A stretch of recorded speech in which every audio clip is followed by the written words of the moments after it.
Assalamualaikum warahmatullahi wabarakatuh.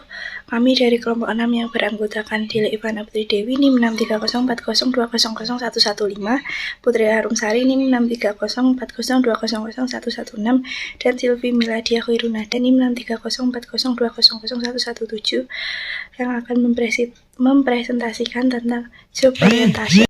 Pengertian orientasi. Orientasi adalah proses menyediakan informasi-informasi mengenai perusahaan yang perlu diketahui oleh karyawan baru.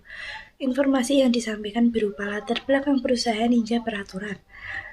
Orientasi dilakukan untuk menumbuhkan hubungan antara karyawan baru dan perusahaan. Sederhananya, orientasi adalah suatu proses atau upaya seseorang dalam menangkap atau mengerti keadaan di sekitarnya. Tahap-tahap pelaksanaan orientasi. Yang pertama, sosialisasi perekrutan pegawai baru. Berikutnya, menggunakan karyawan lama yang berdedikasi tinggi sebagai teladan bagi karyawan baru. Lalu, gunakan sebuah daftar periksa orientasi yang berisi poin-poin. Selanjutnya, menyediakan informasi yang dibutuhkan.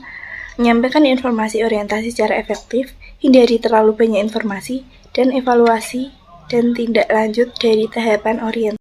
Berikutnya, pengertian training. Training atau pelatihan merupakan suatu proses mengajar karyawan baru agar mendapatkan kemampuan dasar atau basic skill yang nantinya akan mereka butuhkan dalam mengerjakan segala tugas atau pekerjaan mereka.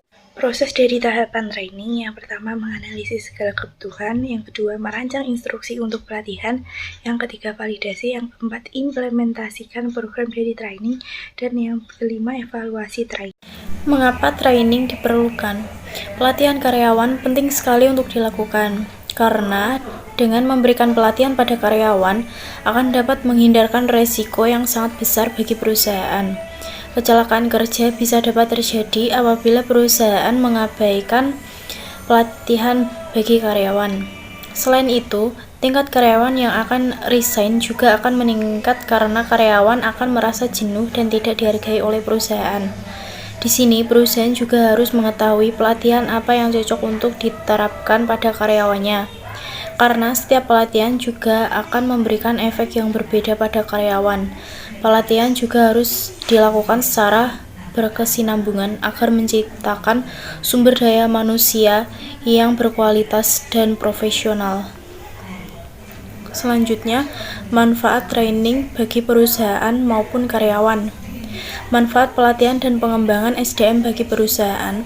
Yang pertama, perusahaan akan dapat mempersiapkan tantangan yang akan datang.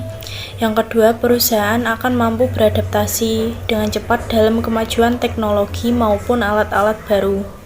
Yang ketiga, perusahaan mampu bersaing dengan pesaing-pesaingnya. Yang keempat, perusahaan akan mampu memberikan produk atau jasa yang berkualitas sehingga akan meningkatkan citra positif perusahaan. 5. Perusahaan dapat mempersiapkan karyawan untuk kenaikan jabatan.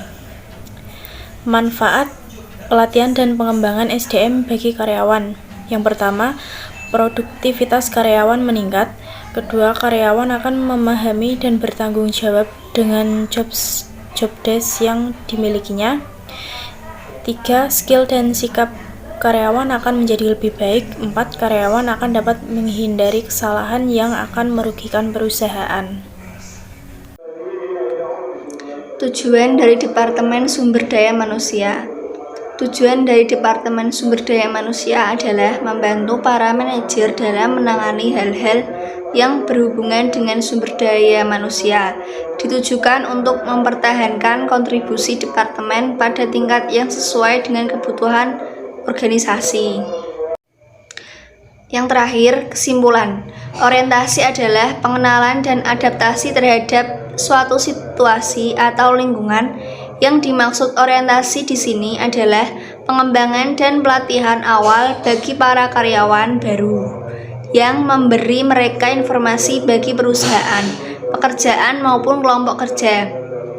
Training atau pelatihan merupakan suatu proses mengajar karyawan baru agar mendapatkan kemampuan dasar atau basic skill yang nantinya akan mereka butuhkan dalam mengerjakan segala tugas atau pekerjaan mereka.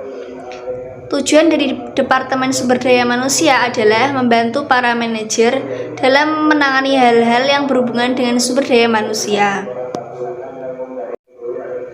Sekian penjelasan dari kelompok kami. Apabila ada kesalahan, mohon dimaafkan. Terima kasih. Wassalamualaikum warahmatullahi wabarakatuh.